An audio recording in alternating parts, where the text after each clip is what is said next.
আসসালামু আলাইকুম। আমি ডাক্তার মোর্শেদ বলছি। আমি একজন কার্ডিওলজিস্ট, নিউ ইয়র্ক সিটি থেকে বলছি।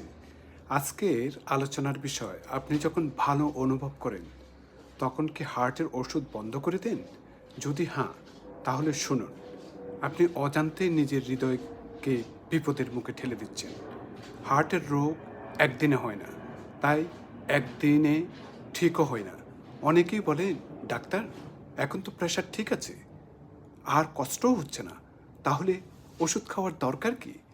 এটাই সবচেয়ে বড় ভুল। হৃদরোগ একটা ক্রনিক দীর্ঘমেয়াদী সমস্যা।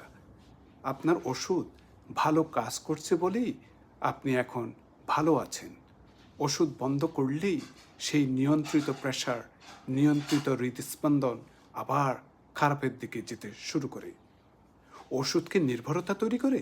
না। অনেকেই ভয় পান, আমি কি তাহলে সারা জীবন এই ওষুধ খেয়ে যাব? সত্যি কথা হলো, যদি আপনি জীবনধারা বদলান, যেমন নিয়মিত ব্যায়াম, ওজন কমানো, লবণ কম খাওয়া, তাহলে অনেক সময় ওষুধ কমিয়ে আনা যায়।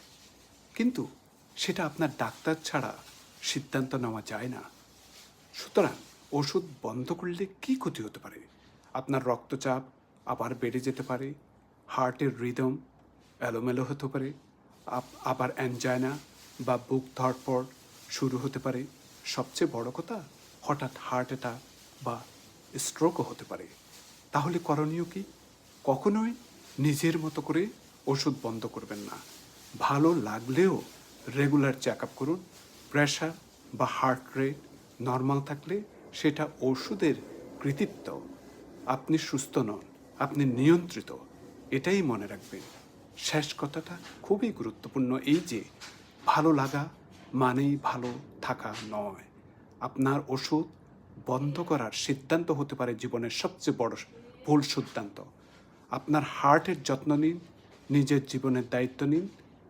এবং পরিশেষে আমি বলবো, এই ভিডিওটা যদি আপনাকে ভালো লেগে থাকে কিংবা কাজে লাগে, তাহলে শেয়ার করুন আপনার পরিবারের সাথে, কারণ সচেতনতা ছড়ালে জীবন বাঁচে। আজকে এই পর্যন্ত। Thank you.